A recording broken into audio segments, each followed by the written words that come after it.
The hallway smelled like antiseptic and money. That was the thing people never said about Kane Medical Group's flagship hospital, that wealth had its own particular scent. Sanitized, controlled, a little cold beneath the surface. Amelia Kane rolled her wheelchair through the corridor at 7:14 a.m., 46 minutes before anyone expected her. That was how she preferred it. The silence before the performance. The building before her staff painted their faces with careful, practiced deference. 31 years old, net worth approaching $4 billion. Founder and majority shareholder of the largest private hospital network on the eastern seaboard, and completely unable to feel her legs. She stopped near the nurses' station on the 4th floor and watched the morning shift begin its quiet choreography. 4 checks, medication rounds, the soft percussion of chart updates. No one had noticed her yet. That window lasted maybe 90 seconds on a good day. She had learned to use it. It was during that window that she saw him. A man in gray maintenance coveralls was crouched beside a patient who had collapsed near the elevator bay. An elderly man, maybe 70, face pale and slack, one arm trembling. The maintenance worker, tall, dark-haired, maybe mid-30s, had already positioned the man in lateral recovery. One hand pressed 2 fingers to the carotid. His lips moved silently as he counted. He wasn't panicking. He wasn't shouting for help. He was assessing. 2 nurses arrived 30 seconds later. The maintenance worker stepped aside immediately, delivered a clean, clipped report: pulse rate, estimated time of collapse, no signs of head trauma, and then became invisible again. Picked up his mop, resumed mopping, like nothing had happened. Amelia watched him for a long moment. Then she rolled forward. He was almost around the corner when her voice caught him. "Stop pretending." He froze. The words had left her mouth before she'd fully decided to say them. But she didn't take them back. She never took things back. He turned slowly. His face was controlled, the particular blankness of someone who had learned to compose themselves under pressure. Brown eyes. A jaw that held tension quietly. A small scar above his left eyebrow that looked surgical rather than accidental. "Ma'am?" His voice was steady. "That report you just gave those nurses," Amelia said.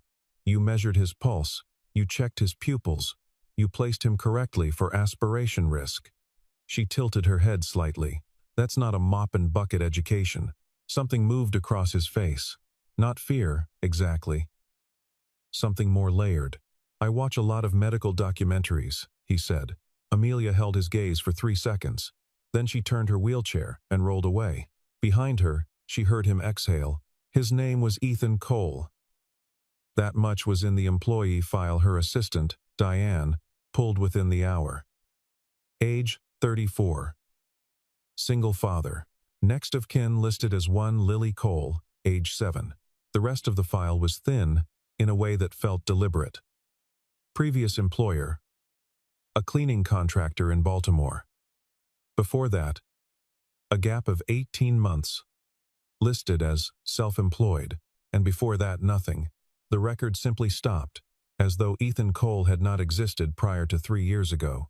Amelia read the file twice. She called her head of security. "I want a full background. Not agency standard. Everything. Timeline? End of day." She closed the folder. Through the floor-to-ceiling windows of her corner office, the city moved below in its ordinary urgency. Taxis. Commuters. The small, anonymous machinery of lives being lived. She watched it without particular feeling. The file came back at 4:47 p.m., and Amelia sat with it in silence for a very long time. His real name was not a secret. It was just a name no one was looking for anymore. Dr. Ethan Cole, formerly of Johns Hopkins Department of Neurosurgery, board certified, published, regarded, at 31, as one of the most precise surgical minds his program had produced in a decade. He had been destroyed in 72 hours. The case was 7 years old. A 43-year-old state senator named Richard Goss had died on the table during what should have been a routine craniotomy. The post-operative toxicology had flagged anomalies. The hospital's internal review had concluded, within 2 weeks, that Dr. Cole had administered a contraindicated medication combination. His license was suspended pending investigation. The investigation concluded in 3 months. License permanently revoked. His wife, Claire, had left before the year was out. She had not, as far as Amelia's investigators could determine, contested custody of Lily. She had simply stopped responding. Amelia read the toxicology report twice. Then she read the internal review. Then she requested the raw case files through a medical consulting contact she trusted. The anomaly was small, easily missed, if you weren't looking for it. The medication flagged in the toxicology, a beta-adrenergic compound that had interacted fatally with Senator Goss's undisclosed cardiac condition, had been recorded as administered by Dr. Cole at 11:22 a.m. But Dr. Cole's surgical notes, time-stamped and witnessed, placed him in active cranial decompression at 11:19. The surgical team had not broken scrub. You cannot administer a medication in a corridor outside the OR, while your hands are inside a man's skull. Amelia set the file down very carefully. She thought about a maintenance worker crouching over a collapsed patient in a hospital corridor, pressing 2 fingers to a carotid with the quiet precision of someone who had done it 10,000 times. She thought about what it costs a person to carry that kind of knowledge. I did nothing wrong, and wake up every morning in coveralls anyway. She called Diane. Book me 15 minutes tomorrow morning. Informal, no agenda logged. With Ethan Cole. Don't tell him who requested it. She didn't hold the meeting, because at 2 to 11 a.m. the following morning, her phone rang. The after-hours line for the hospital's pediatric cardiac unit. Lily Cole had presented at the emergency department at 1:58 a.m. in acute cardiac distress. Hypoxic. Tachycardic. The attending physician had stabilized her but was recommending emergency surgical intervention for a congenital ventricular septal defect that had been managed conservatively for years. Estimated surgical cost, with post-operative care, $140,000. Ethan Cole's insurance, the basic package offered to maintenance contractors, covered 11% of that.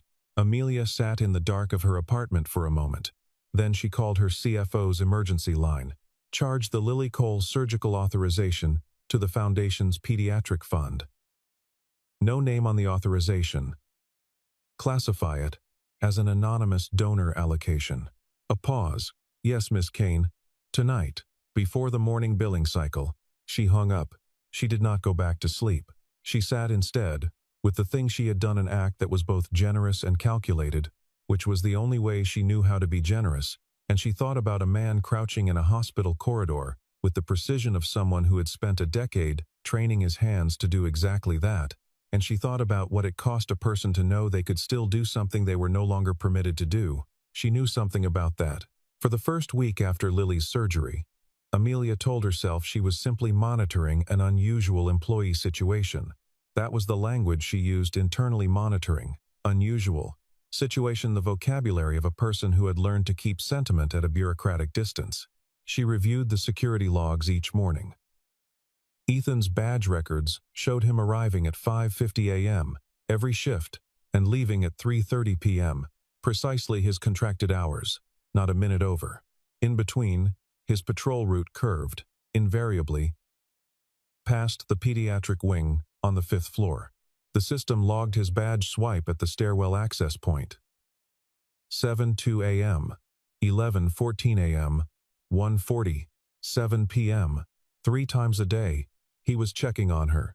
Working-class hospitals, Amelia had learned in the years of building her network, operated on invisible economies: the cafeteria staff who brought extra portions to families who'd been there too long, the orderlies who remembered which patients needed the blinds opened in the morning. Ethan had become part of that economy within his first month. She had heard about it secondhand, then seen it herself. He fixed a wheelchair for an elderly woman when the maintenance request would have taken 3 days. He talked a crying child through a blood draw with the focused patience of someone who understood exactly what the child was afraid of. He never did these things for visibility. He did them the way competent people do necessary things, because they needed doing. She was watching him from the nurse's station on Tuesday, when she made a decision she didn't fully acknowledge making. She redirected his maintenance schedule, cleaned ducts on floors 2 through 4, East Wing. It would bring him past her office 3 times over the course of the morning. She was not sure what she intended to do with that. He found out 3 days after Lily's surgery. Amelia had not planned for that. She had assumed the anonymity would hold the foundation handle dozens of similar authorizations each quarter. But Ethan Cole was not a man who accepted things without understanding them. And he had apparently spent 2 of the 3 post-surgical days quietly, methodically tracing the authorization back through the hospital's billing system with a persistence that suggested he had navigated institutional bureaucracy before. He found her on a Thursday morning. She was in the East Corridor, reviewing a renovation proposal for the oncology wing. When she heard his footsteps behind her, unhurried, deliberate, "Miss Kane," she did not turn immediately. Finished the paragraph she was reading. "Mr. Cole." He came around to face her, and she noticed he was still in his coveralls, still carrying his radio on his belt, but he had washed his hands recently, the skin still faintly reddened from hot water. "The Lily Cole authorization," he said. "That was you. Not a question. The foundation funds pediatric cardiac cases on a need-basis evaluation," Amelia said. "Your daughter's file qualified. Her file was flagged 3 months ago and denied," he said quietly. Nothing changed in her file. The only thing that changed was last Tuesday. She looked at him steadily. "The evaluation criteria are reviewed on a rolling basis." He was quiet for a moment. She watched him absorb the deflection. Weigh it. Decide not to push through it. Not here. Not directly. "Smart. Thank you," he said instead. Just that. No performance of gratitude. No escalation. No dead acknowledgement theater. She found that she preferred it. How is she recovering? Something in his face shifted, not softening exactly, but a different quality of guardedness. Like a door left unlocked, but not opened. "She's asking when she can go back to school," he said. Amelia almost smiled. "That's a good sign." He nodded. Stood for a moment, as though deciding something. Then, "You reviewed the toxicology file on Senator Goss." Her stillness was her answer. "I don't know how you accessed it," he said, "but someone flagged my ID in the legal records system yesterday. Your hospital's IP address." She had underestimated how carefully he watched things. "You weren't as careful as you thought," he said. "There was no accusation in it. Just information. Neither were the people who constructed the case against you," she said. The corridor was empty. It was early. The light through the east-facing windows was the particular pale gold of a morning not yet committed to itself. He said nothing for a long time. "What do you want?" he finally asked. "I don't know yet," she said honestly. He studied her face. Then he picked up his radio and walked back the way he had come. She watched him go. She thought, "I have not told anyone the truth about anything in 4 years. And I just told him. It started with a coincidence, or what appeared to be one." Amelia fainted in her office on a Tuesday afternoon. Not the dramatic collapse of films, but the quiet, mortifying kind. The dimming vision, the sudden absence of equilibrium, the slide sideways in her chair that she managed to prevent only by grabbing her desk hard enough to bruise her palm. She had been alone.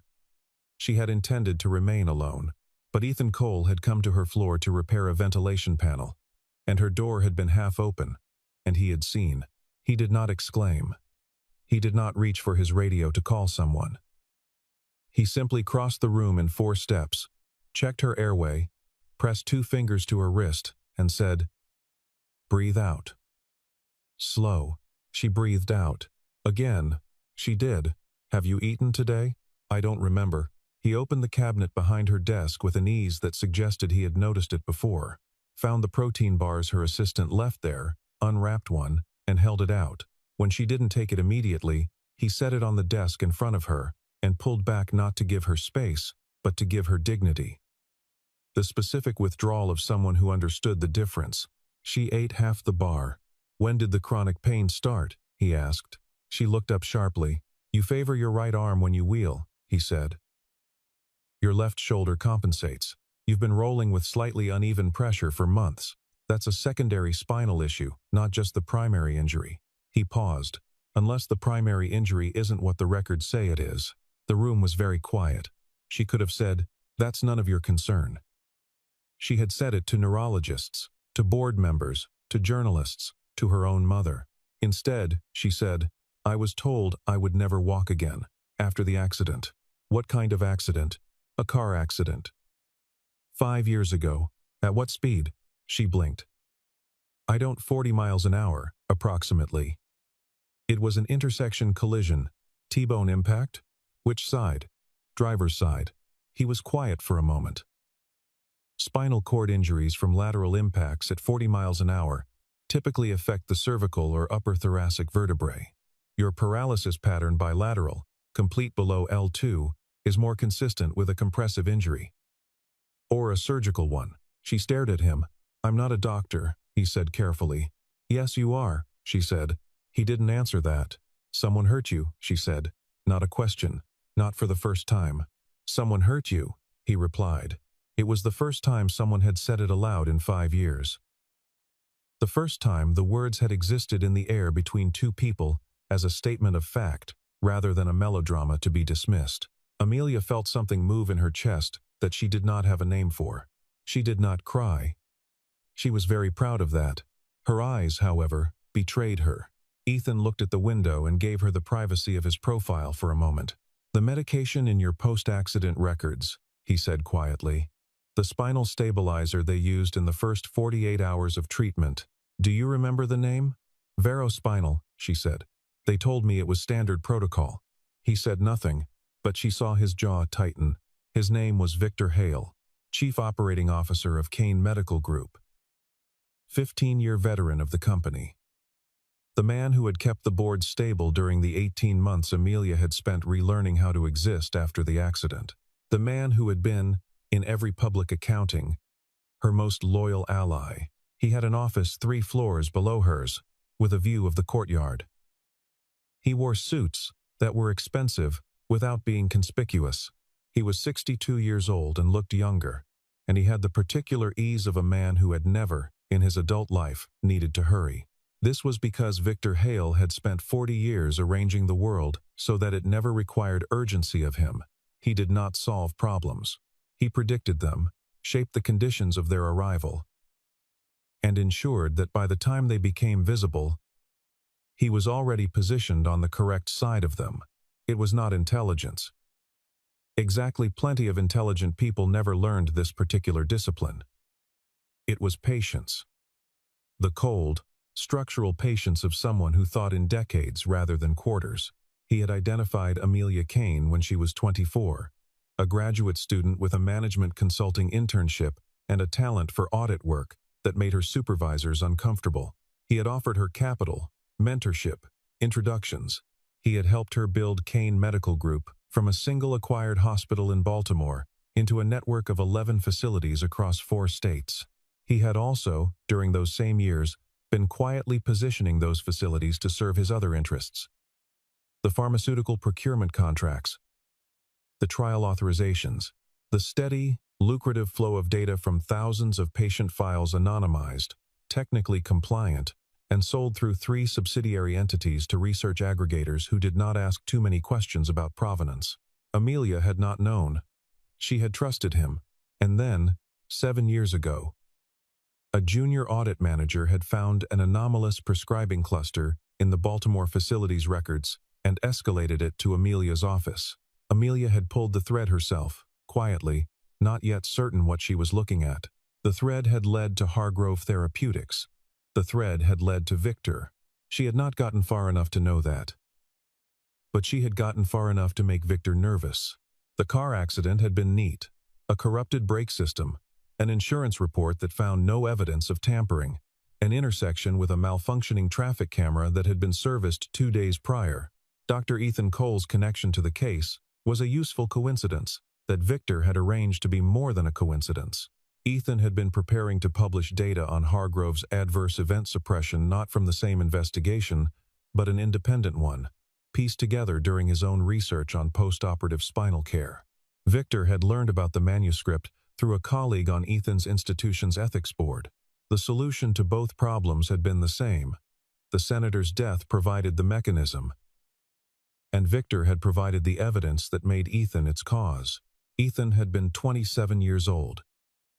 He had been 3 years into an extraordinary career.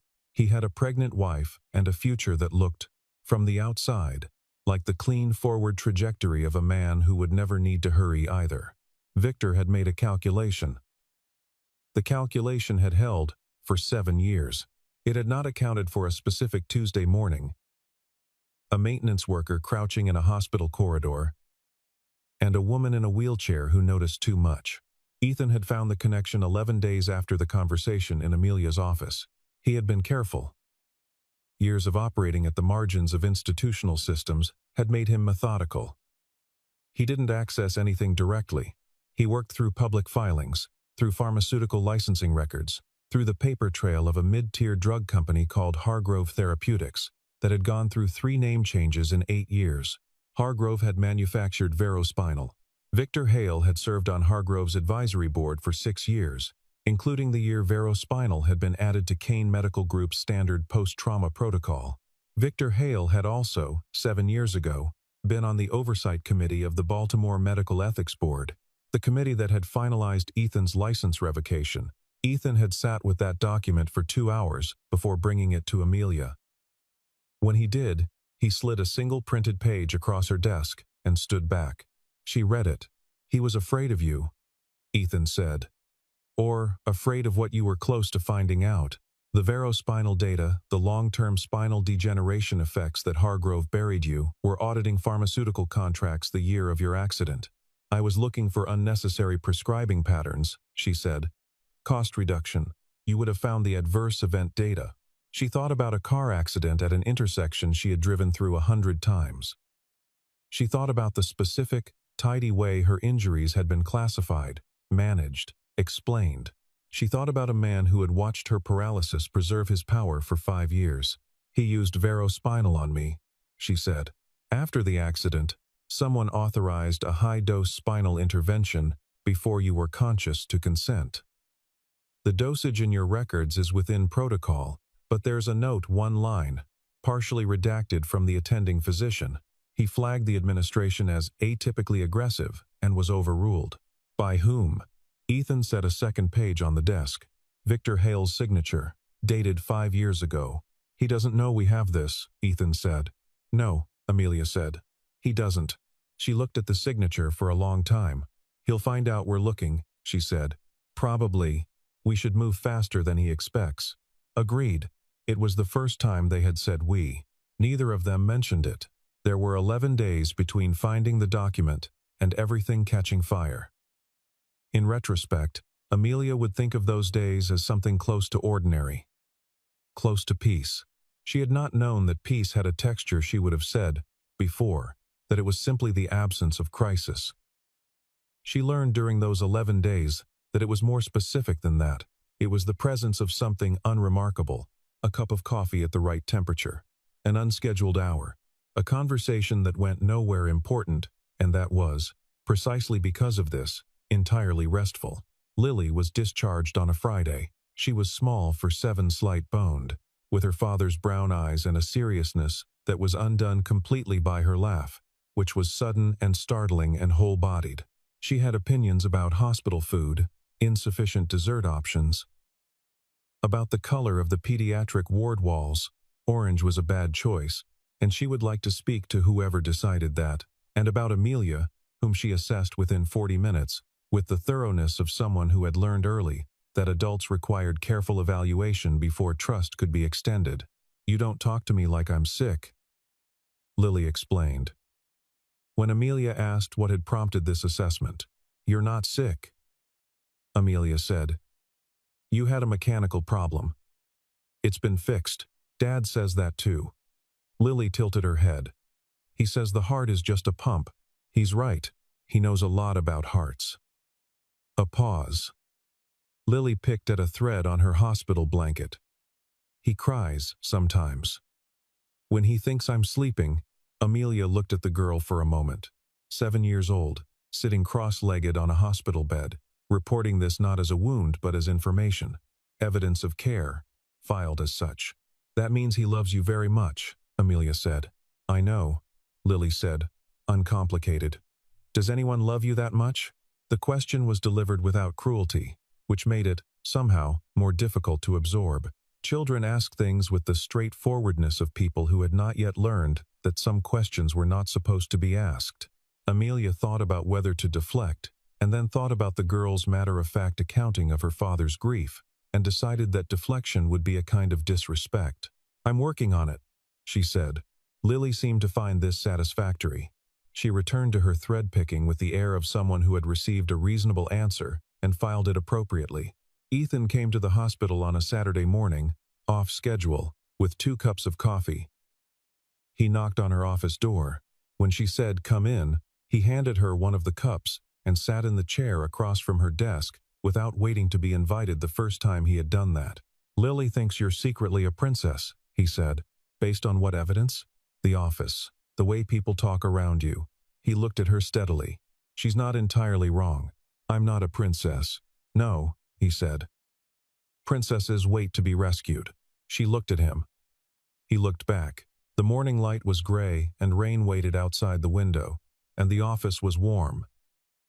And the coffee was exactly the temperature she preferred without her having told him. I haven't told you something, she said. I know. There's a chance, a real chance, not a doctor's reassurance, but an actual anatomical possibility that with the right surgical intervention, I could recover partial function. Maybe more than partial. He was still.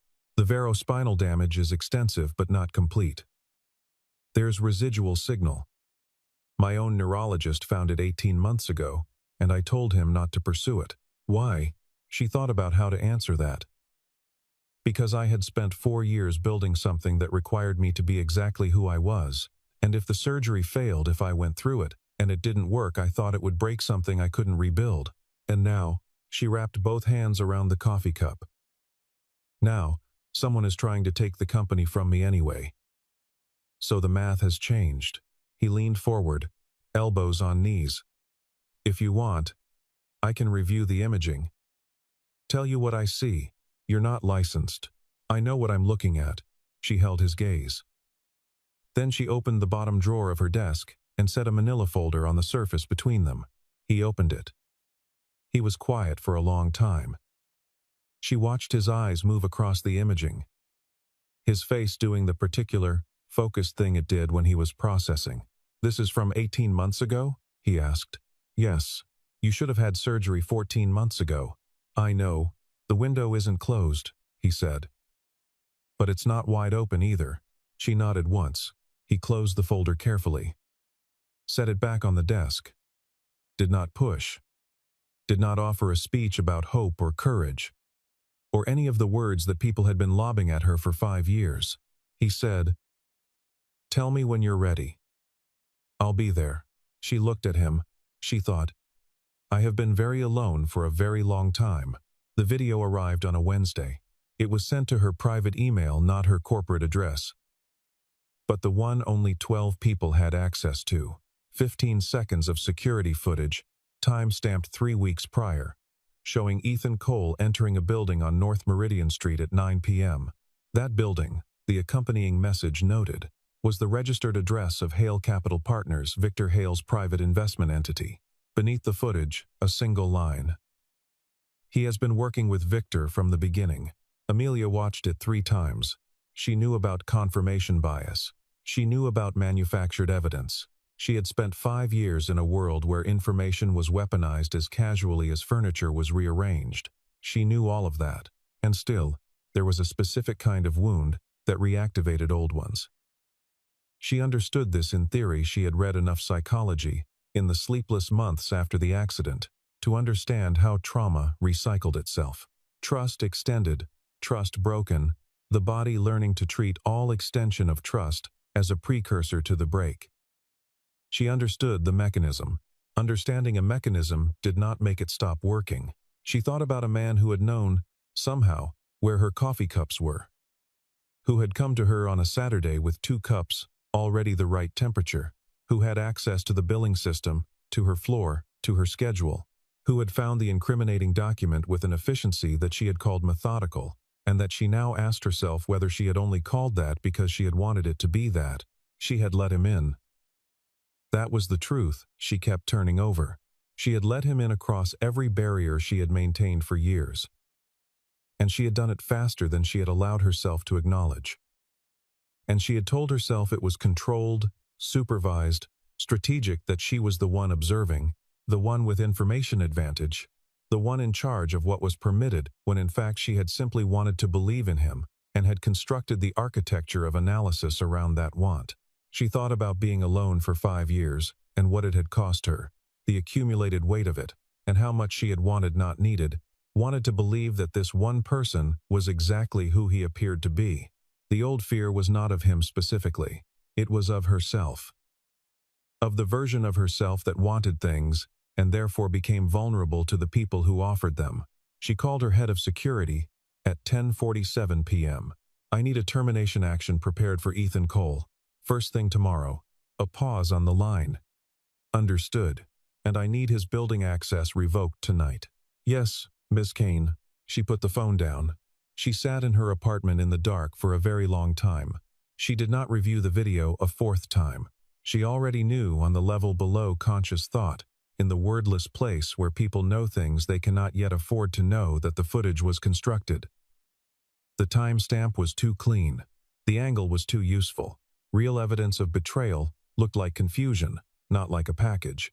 She knew, and she terminated him anyway, because the truth she could not yet say to herself was this: it was easier to be wrong about the evidence than to be right about herself. It was easier to say I was deceived than to say I let someone matter and I am terrified of what happens next. The first was a story about Ethan. The second was a story about Amelia Kane. And that story she did not yet know how to survive. She had him escorted out in the morning. She did it publicly. Not cruelly.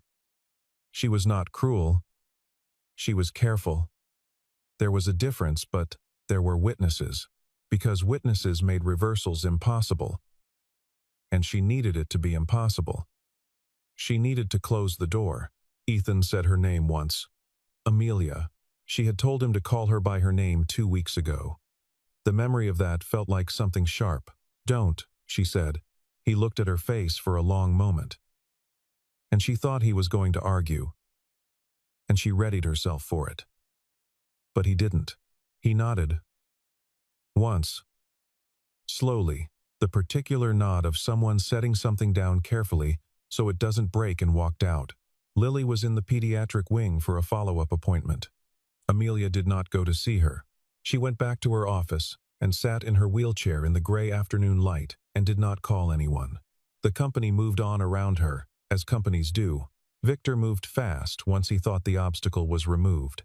He called an emergency board meeting 2 days after Ethan's termination. He presented evidence of financial irregularities in the Pediatric Foundation, the anonymous authorization for Lily's surgery, traced and reattributed, reframed as embezzlement.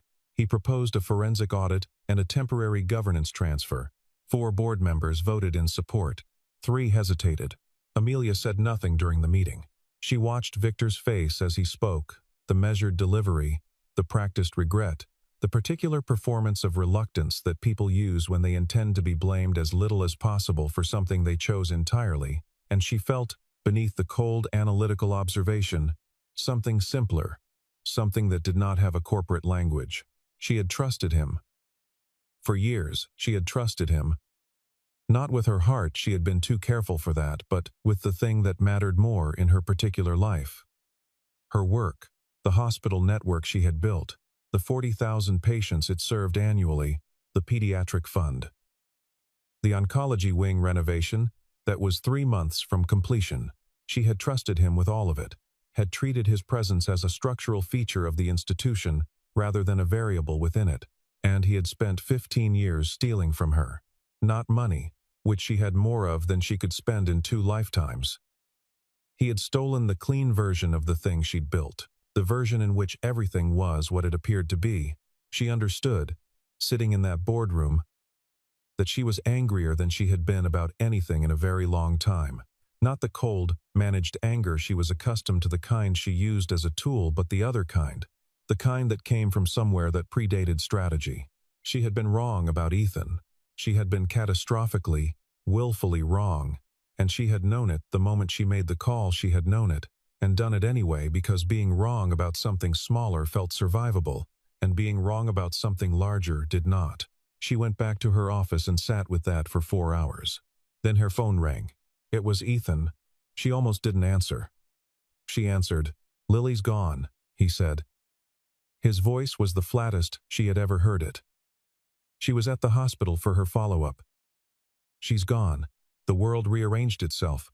"When?" she said. 2 hours ago. "I've called the police. They're a breath. They're treating it as a parental dispute.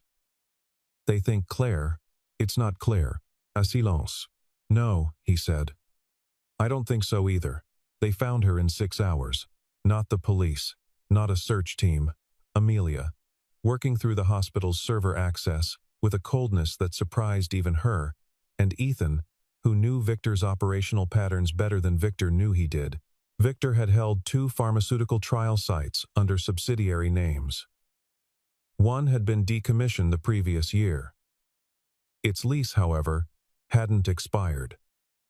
And its security camera system was still registered on the hospital network because no one had thought to remove it. Amelia pulled the feed. A storage room, climate-controlled.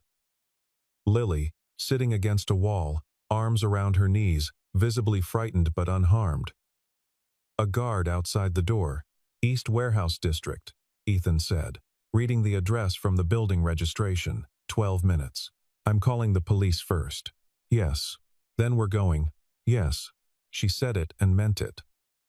And he didn't question it, didn't treat it as bravado or remind her of practical limitations, just accepted her as the person she was saying she was. She had not been offered that in a very long time. The police entered first. Ethan and Amelia arrived behind them, and there were jurisdictional objections that Amelia ended with a single sentence, and the building was cleared in 11 minutes. Victor had not been there. He had, apparently, assumed the night would provide more insulation than it did.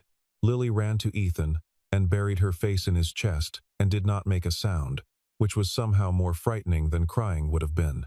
Over Lily's head, Ethan looked at Amelia. She looked back. "I'm sorry," she said. The words felt inadequate to the scale of the error. She said them anyway. He shook his head slightly. Not dismissal, absolution. As though he had already moved past it. Was already in the next room. Had already decided that the only thing that mattered was the next hour. She wanted to tell him a lot of things. She said nothing. Because Lily was present. And some conversations require space that children should not have to hold. Victor was arrested at Logan Airport at 4:41 a.m. The charges included conspiracy to commit fraud, unauthorized medical intervention, obstruction of justice, and, with the pharmaceutical data, Ethan had compiled evidence tampering in a medical licensing proceeding. The data went to the state medical board before the sun came up. The state medical board, to its credit, acted quickly. There would be proceedings. There would be committee reviews. But the investigative director called Amelia personally at 7 a.m. and said, "We're looking at the Goss case again. All of it."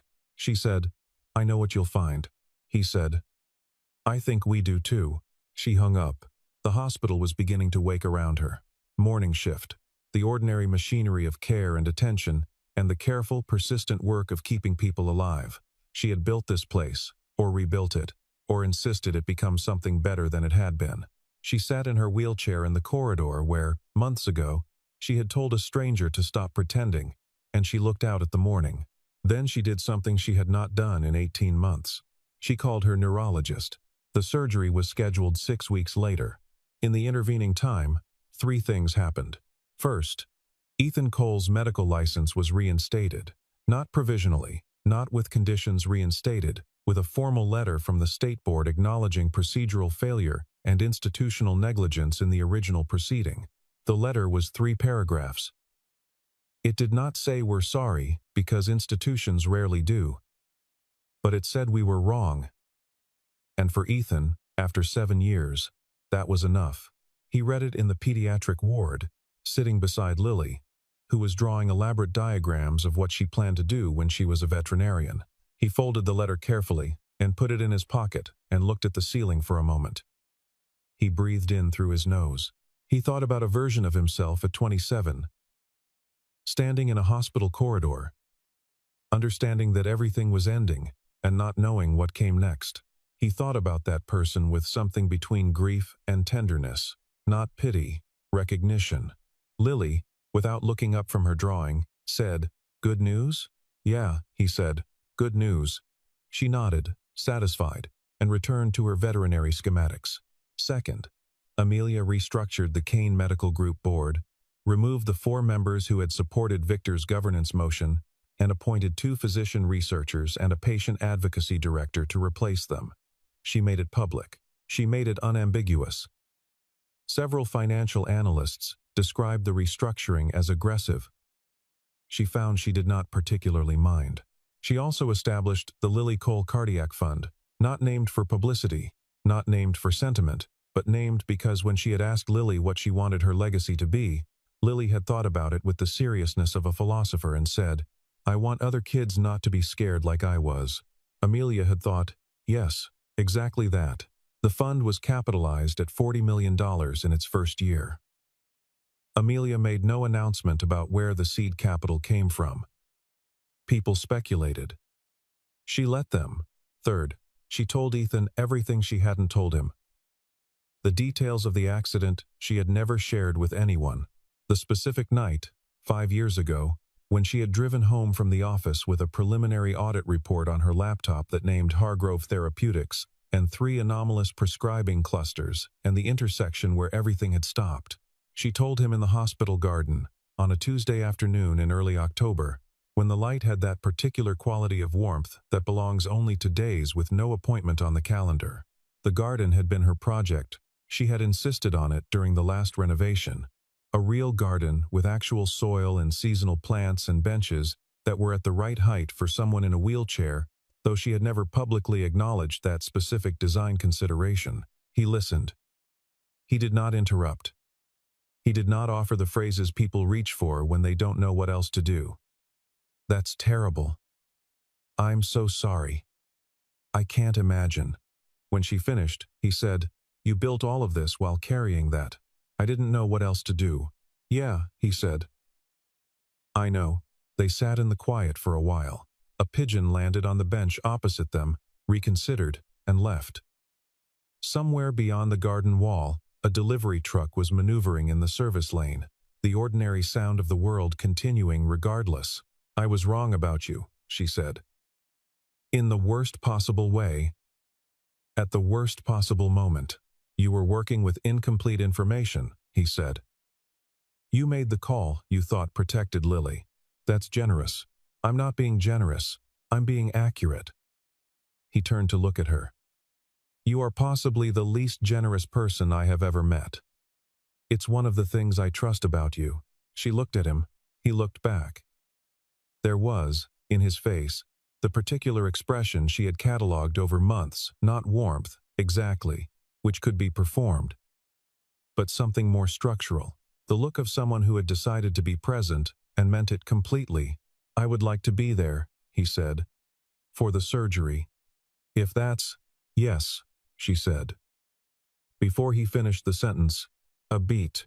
"Okay," he said. The surgery took 9 hours. Ethan waited. He brought Lily, who slept on a waiting room chair with her jacket as a blanket and her sketchpad open across her chest. And he sat beside her and read, and did not pace, and was in the way he was characteristically himself, simply present. The surgical attending, Dr. Patricia Wren, was 54 years old and had performed more than 300 spinal reconstructions. She had told Amelia, in their preoperative consultation, that the case was complex but not unprecedented, and that she preferred patients who asked specific questions over patients who deferred entirely to her. Amelia had asked 11 questions. "Doctor," Wren had smiled, not the reassuring performance of someone managing anxiety, but the genuine smile of professional recognition. At 11:47 p.m., Dr. Wren came out of the surgical suite, still in her scrub cap. "Successful reconstruction of L1, L3, she said. "Better than we projected. Residual signal conversion was above the threshold we hoped for. She's going to have a long recovery." Ethan nodded.